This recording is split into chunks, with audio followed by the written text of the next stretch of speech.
اللهم صل على سيدنا محمد وعلى اله وصحبه اجمعين. ازيكم يا بنات؟ عاملين ايه؟ يا رب تكونوا بخير. روتين جديد وفيديو جديد، وروتيننا النهارده مسائي. قبل بقى ما نبدا الفيديو ونشوف هنعمل ايه، لو كنتوا بتشوفوني اول مره، انا ام رودي ودي قناتي ام رودي في المطبخ. طبعا يشرفني اشتراككم في القناه، وما تنسوش اللايك وتفعلوا زر التنبيهات على الكل عشان يوصل لكم كل جديد انا بنزله على القناه. بسم الله، ونصلي على الحبيب المصطفى عليه افضل الصلاه والسلام، ونبدا الفيديو بتاعنا. روتين البنات النهارده مسائي زي ما قلنا في اول الفيديو. الروتين المسائي طبعا بيوفر لنا وقت لتاني يوم.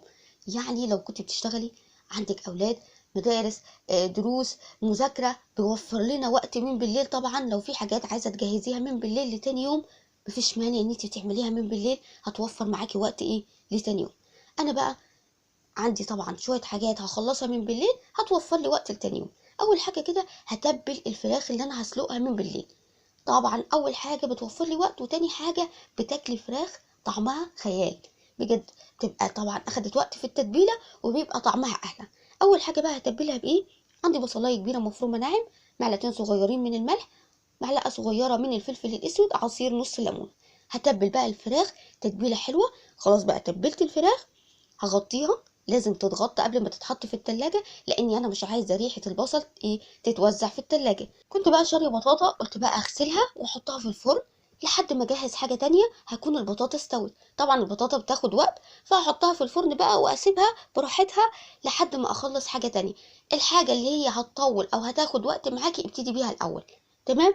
جبت بقى البطاطا يا بنات، وابتديت بقى اغسلها غسله محترمه. طبعا احنا عارفين ان البطاطا لازم تتغسل مره واتنين وتلاته، وقبل ما تغسليها انقعيها الاول في حبه ميه كده عشان تبقى سهله معاكي في الغسل. تمام. هتلاقوني بقى بغسلها مره واتنين وتلاته لحد بقى ما البطاطا تبقى زي الفل. انا بسويها في فرن البوتاجاز. انتي بقى ليكي طريقه تانية بتسويها بيها زي ما تحبي. انا بقى بحب البطاطا المشويه بقى في فرن البوتاجاز، بتبقى طعمها زي العسل. بتكون بقى واخده طعم الشوي، بيبقى طعمها زي السكر. خلاص كده غسلت يا بنات كده البطاطا، وهبتدي ان انا احطها في الفرن. مش بحطها في صينيه ولا حاجه، ببتدي بقى اجيب الرف الوسطاني كده اللي في الفرن، وارص عليه البطاطا جنب بعض كده الاول على نار عاليه. وبعد كده اول ما الاقيها بقى عمل الصوت اهدي النار واسيبها لحد ما تستوي. بس كل شويه كده اجي اقلبها للجنب التاني لحد بقى ما البطاطا تستوي. هاجي بقى لتاني حاجة أنا هعملها هتوفر لي وقت لتاني يوم، الكرنب. أنا عاملة محشي كرنب، فهبتدي إن أنا أسلقه من بالليل. تمام. اول حاجه كده ميه سلق الكرنب لازم تكون متحيقه كويس، لان انا مش عايزه الكرنب يبقى دلع. فلازم كده نحيق الميه كده بثلاث اربع معالق ملح، ونسيبهم يغلوا كده مع بعض، وابتدي اسلق الكرنب. الكرنب طبعا لما بتسلق اول 3 4 ورقات كده هتحطيهم او هتنزلي بيهم في الميه، ما ياخدوش دقيقه وترفعيهم طبعا، لان انا مش عايزه الكرنب يتهري. لان طبعا لسه باقي ورق الكرنب ما اتسلقش، ولما يتسلق طبعا هيكون لسه سخن، هيجي على الورق ده هيبقى سخن هيسويه زياده. في اول 3 4 ورقات كده دقيقه وتطلعي. تمام. ما تزوديش كمان، ويمكن اقل من دقيقه. تمام. هخلص بقى سلق الكرنب كله واخليه بقى يبرد تماما. يعني اهم حاجه يكون بارد تماما. وابتدي بقى اقطع الكرنب، او اشيل الجزء كده او الجذع بتاع الكرنب، وابتدي بقى اقطعه طبعا على حسب بقى انت عايزه الصباع كبير صغير زي ما تحبي. بس اهم حاجه طبعا لما نيجي نقطع الكرنب، لان ده هيقعد لتاني يوم، لازم نحطه في مصفى، وتحتيها كده اي طبق بلاستيك كده ينزل الميه الزياده اللي من سلق الكرنب. انا مش عايزه الكرنب يتحط في التلاجة يبقى فيه ميه. تمام. المهم يا بنات هخلص طبعا الكرنب كله كده، بس زي ما اتفقنا ما يكونش فيه ميه. شايفين بقى خلصنا كام حاجه بالليل. انا بحب شغل بالليل، بحسه كده الوقت بيمر بسرعه، وبتخلصي الحاجه بسرعه جدا. مش زي النهار طبعا عايزه كأن حد بيجري وراك تخلصي بسرعه عشان تلحقي تجيبي الاولاد من المدرسه، عشان لسه معانا دروس، عشان لسه هنذاكر. بالليل كده بتحسي ان في راحه نفسيه كده، هتخلصي الحاجه بسرعه. كمان يا بنات لما يبقى عندكم عزومة، طبعا العزومة طبعا فيها وصفات كتير، فعايزة تعملي كل حاجة في اليوم. لا جهزي برضو من بالليل، بيوفر عليكي برضو وقت لتاني يوم. زي ما احنا في رمضان بنعمل بنجهز الحاجات من بالليل، ساعات بنجهزها من قبل رمضان. يعني العصاير بنجهزها من قبل رمضان، التخزينات. فالحاجات دي كلها بتوفر من الوقت. طبعا احنا الوقت بيبقى مضغوط، فاحنا بنحاول بقى ندور بقى على اي وقت يبقى متوفر نستغله في حاجة تانية. طبعا يا بنات انا عارفه ان انتوا بتقولوا طبعا هنشتغل بالليل وهنشتغل بالنهار، هنرتاح امتى؟ هقول لك حاجه، احنا مش هنشتغل كل الشغل بالليل. احنا الحاجات اللي هي هتحتاج مجهود، يعني لما يكون معايا محشي طبعا اخلص حاجته من بالليل. ده بيوفر لي وقت. لما يكون معايا مكرونه بشاميل لانها بتاخد وقت شويه. لما بيكون مثلا معايا حاجه، معايا عزومه، معايا طبعا تاني يوم خارجه رايحه مشوار، اجهز من بالليل. مش كل حاجه هنجهزها من بالليل. مثلا مش هكون عامله بانيه او كفته او الحاجات البسيطه دي هجهزها من بالليل، دي مش هتاخد وقت. يعني ساعه في المطبخ ولا ساعه ونص هتكوني خلصتيها.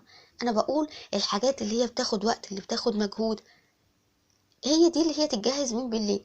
تمام، هتوفر لك وقت لتاني يوم. الوقت بقى اللي وفرناه لتاني يوم ده هنستغله في ايه؟ هنستغله مع الاولاد.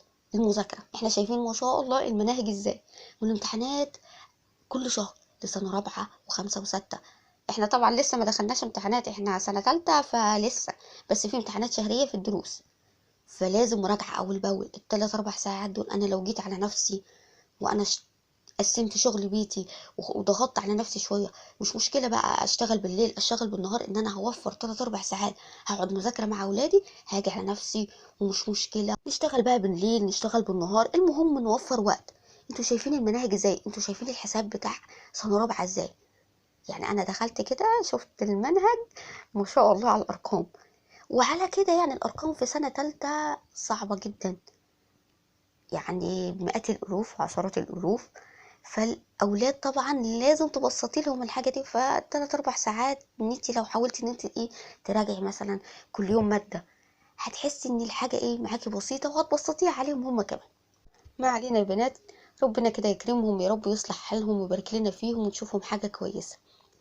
المهم بقى، سبكت طبعا للمحشي. طبعا برضو تسبيكه من بالليل، بس اهم حاجه قبل ما احطها في التلاجة هخليها تبرد تماما. ما احطهاش في التلاجة تكون لسه سخنه، خليها تبرد وبعد كده احطها في التلاجة. هنا بقى ابتديت ان انا عامله محشي، عامله بتنجان ابيض طبعا. ابتديت بقى اقوره من بالليل، هقوره من بالليل مش هغسله، يعني اقوره بس واجيب كيس كده واحطه فيه. مش بيحصل له ولا حاجه، ولا بيسود ولا بيشد ولا اي حاجه. اللي بيخليه يشد لو انت حشيتيه من بالليل، هو ده اللي بيخليه بيشد. تمام، قورته طبعا وهجيب كيس بقى واحطه، بس اهم حاجه كده نخرج الهواء من الكيس ونقفله كويس. تاني يوم بقى بخرجه من الكيس واغسله كويس، وبعد ما اغسله كويس بنقعه في ميه مع معلقتين ملح وثلاث اربع معالق من الخل، واسيبه حوالي 10 دقايق. وبعد ما بسيبه 10 دقايق كده بغسله مره تانية، وهتاكلي احلى محشي، ولا بيشد ولا بيسود، وكمان هيبقى طعمه زي العسل، وهيبقى معاكي ابيض مش هيغمق. تمام، خلصت بقى يا بنات كده التجهيزات من بالليل. خلصت كل حاجة. الكرنب خلصته، اهم حاجة لازم نغطيه، يعني ورق الكرنب في التلاجة لازم نغطيه عشان ايه ما ياخدش طعم اي حاجة في التلاجة. تاني حاجة بقى، التسبيكة لازم تبرد قبل ما نحطها في التلاجة، لازم تبرد يا جماعة، ما نحطهاش سخنة في التلاجة. هاجي هنا بقى لغسيل المواعين. المجهات دي يا بنات اللي انا حطها على الحامل على الرخامة، هغسلها طبعا. انتوا زي ما قلت قبل كده ان انا بغسلها اول باول، يعني كل 3 4 ايام كده بحب اغسلها. هو ما حدش اصلا بيشرب فيها، الجو اصلا حر، فمش محتاجه اصلا مجهود. الواحد بيشرب في الكوبايه الازاز وبيحس نفسه ان هو حران، يعني الموضوع مش محتاج مجه خالص في الوقت ده. انا مش عارفه الشتاء راح فين، انا لحد دلوقتي يعني احنا في شهر 11 وقاعدين بالهدوم الصيفي، يعني الجو نار. الاولاد بيجوا من المدرسه صيف، بيجوا بجد يعني كانهم في شهر، يعني كاننا في شهر 7. الجو بجد حر قوي بره. يعني احنا عندنا هنا في اسوان يا الهي الجو حر، يعني تخرجي في النهار صيف صيف، بالليل يعني الجو شويه، يعني احنا لسه مشغلين المكيفات لحد دلوقتي، يعني ما طفيناش مكيفات. الجو نور. اخد له كده يعني كام يوم في الاول كده الجو حلو. وطبعا حتى في طلعت المدرسه الصبح الاولاد كان الجو حلو، انما دلوقتي مستحيل، الجو صعب. يعني تخرجي بقى تجيبي حاجه من السوبر ماركت ولا تروحي السوق، الجو نار. فابتدينا بقى ان احنا خلاص نجيب الحاجة لو احنا عايزين نجيب حاجة في المغرب بقى، لان بجد الصبح بقى او في الظهر او العصر الجو بيبقى حر. ما علينا. خلصت بقى غسيل الكوبايات الاول، وجبت بقى بقية الحاجة اللي هي انا عملت فيها الاكل كده غسلتها. المطبخ يبقى نظيف من بالليل هترتاحي تاني يوم، الحوض يبقى نظيف من بالليل هترتاحي تاني يوم. تصحي بقى الصبح كده مفيش حاجة كده في الحوض، والمطبخ نظيف ومتروق من بالليل. ده كله برضو ايه بيوفر عليكي وقت ويوفر عليكي مجهود. تمام. طبعا واحنا مخلصين كل حاجه من بالليل، الاكل من بالليل، يعني الصبح كده هقوم هسلق الفراخ، مش هتاخد وقت طبعا، هتاكلي اطعم فراخ لانها هتاخد وقت في التتبيله. دي حاجه. تاني حاجه ان انا هقوم التسبيكه طبعا، هغسل الرز واحط الخضره بتاعت المحشي، وهجهز الخلطه والف الكروم واحشي المحشي. يعني واحط كل حاجه على البوتاجاز كده، خلصتي حاجتك وخلصتي، مش هتاخد الحاجات دي اللي انا قلتها، مش هتاخد ساعه ونص معاكي. طبعا وده متوقف الاولاد بيرجعوا من المدرسه امتى، او انتي بتجهزي الغدا امتى. يعني انتي ممكن تكوني الحاجات دي ممكن تعمليها بعد الظهر مع الساعه واحدة، يعني مش هتقومي تعملي كمان من الصبح بدري. الصبح بدري طبعا هتقومي اول حاجه تجهز الاولاد، طبعا لانش بوكس، تسريح الشعر، لبس كده، ده كله بيبقى الوقت الصبح بيبقى مضغوط. فطار طبعا اللي احنا بنقعد نتحايل عليه عشان يقضوا اصلا ان هم يفطروا، وطبعا بيطلعوا من غير فطور، ويا ريت اصلا بياكلوا في المدرسه. يعني لانش بوكس انا كل يوم بيجيني، لو اخدت منه بسكوته يبقى يوم ايه فرح. بجد والله مش بتاكل. انا كل يوم اشيل اللانش بوكس كده من الشنطه زي ما هو، السندوتشات زي ما هي، البسكوت لو كان حاطه بسكوت، حتى اي حاجه زي ما هي. يعني وبص كل يوم حاجه شكل، بس المشكله ان هي اصلا مش بتحب تاكل في الصبح. يا بنتي طب كلي اي حاجه، لا مش ماليش نفس، اصل ما فيش وقت، كل يوم حيله شكل. وفي الاخر كل يوم اللانش بوكس بيقعد. فالمشكله ان هم اصلا يعني بتتحايل عليهم ان هم اصلا ياكلوا اليوم طويل. يعني بيخرجوا من المدرسه الساعه واحدة، وهم من الساعه كام، من الساعه 7 الصبح، يعني مش واكلين حاجه، وهم اصلا مش فاطرين. فكل يوم كده على ده الحال. يلا ربنا يهديهم بقى ويصلح حالهم.